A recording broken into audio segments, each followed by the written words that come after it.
Sa passion des sciences lui a fait traverser les frontières, des Comores au Sénégal.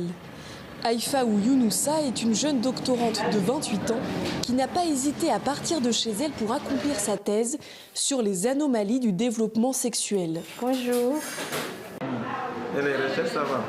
Oui, ça va. Aujourd'hui, elle vient récupérer des prélèvements sanguins d'enfants asexués ou hermaphrodites auxquels elle consacre ses recherches.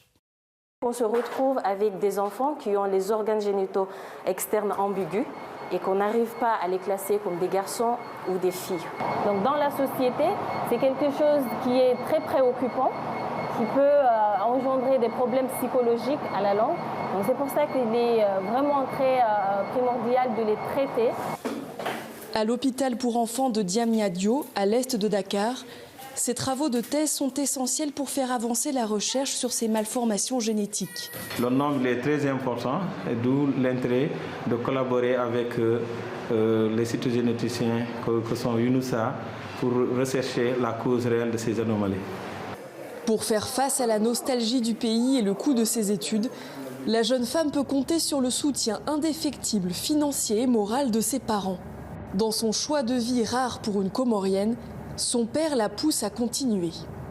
Il était pêcheur, c'était son travail, mais à l'âge de 26 ans, il a eu le déclic de vouloir faire des études. Il a commencé l'école primaire à 26 ans et il a eu un bac plus 4.